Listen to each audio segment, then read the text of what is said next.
திமுகவின் தலைவர் அதிரடி கைது, பரபரப்பு தகவல்.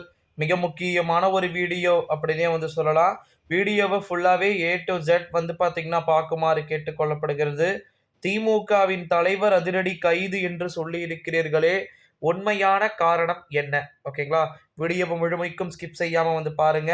தொடர் ஊழல்கள், அடுத்தடுத்த சிக்கலான அரசியல் அப்படின்னு சொல்லிட்டு சிக்கி கொண்டிருக்கிறது திமுக. இந்த ஒரு சூழ்நிலையில தான் இப்ப இருக்கக்கூடிய கண்டிஷன் படி திமுகவின் தலைவரே விரைவில் கைது ஆக வேண்டும் அப்படின்னு சொல்லிட்டு தொடர்ந்து குற்றச்சாட்டுக்களுக்கு மேல குற்றச்சாட்டுக்கள் ஒரு புறம் பார்த்தீங்கன்னா முன்வைக்கப்பட்டு கொண்டிருக்கக்கூடிய சூழ்நிலையில தான் 2024ஆம் ஆண்டு நாடாளுமன்றத்துடைய தேர்தலில் திமுகவின் தலைவருடைய பதவியை பார்த்தீங்கன்னா அபகரிக்க, அலங்கரிக்க, ஒட்டுமொத்தமான முடிவுகளும் பார்த்தீங்கன்னா முடிய, அனைத்து விதமான விஷயங்களும் மாற்றம் பார்த்தீங்கன்னா நடந்து கொண்டிருக்கிறதை நம்மளால சுட்டி காட்ட முடிகிறது.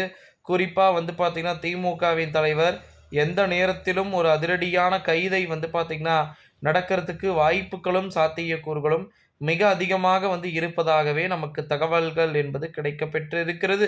அது மட்டும் இல்லாமல் இன்னொரு ஒரு மிக முக்கியமான ஒரு தகவல் என்ன அப்படின்னு பார்த்தீங்கன்னா 2024ஆம் ஆண்டு நாடாளுமன்றத்துடைய தேர்தலை பொறுத்தவரைக்கும் திமுகவின் தலைவர் எந்த நேரத்தில் வேண்டுமானாலும் கைது செய்யப்படுவதற்கு வாய்ப்புகள் இருக்கிறது. குறிப்பாக பார்த்தீங்கன்னா பொறுப்பை உணர்ந்து எவரும் பேசுவது கிடையாது, பேசப்படுவதும் கிடையாதுன்னு சொல்லிட்டு இவர்கள் அனைவரும் விரைவில் கைது செய்யப்பட போகிறார்கள். திமுகவினரும் சரி, திமுகவில் இருக்கக்கூடிய அனைவருமே சரி, அனைத்து விதமான நண்பர்களுமே பார்த்தீங்கன்னா விரைவில் கைது செய்யப்படுவதற்கு வாய்ப்புகளும் சாத்தியக்கூறுகளும் இருப்பதாகவும் தகவல்கள் வெளியாகி இருக்கிறது. அதன் அடிப்படையில் பார்க்கும்போது தமிழகத்தின் முதலமைச்சர் செய்த ஊழல்கள் ஒன்றா இரண்டா எதை சொல்ல அப்படின்னு சொல்லிட்டு ஒரு டைலாக் ஒன்றை சொல்லுவார். அதுதான் எனக்கு ஞாபகம் வருது.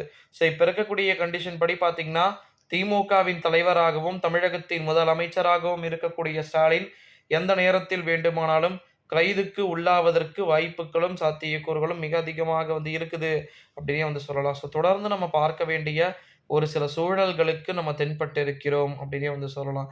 திமுகவின் தலைவர்கள் அடுத்தடுத்து அதிரடியான கைது நடவடிக்கைகளில் இறங்குவதற்கு வாய்ப்புகளும் சாத்தியக்கூறுகளும் இருக்குமா, அல்லது எப்பேற்பட்ட மாற்றங்கள் என்பது நடக்க வாய்ப்பு இருக்கின்றத நம்ம வெயிட் பண்ணி தான் பார்க்கணும். ஏன்னா திமுகவின் தலைவர்கள் பட்டியலிலும் வரிசையில் ஏகப்பட்ட பேர் இருக்கிறாங்க.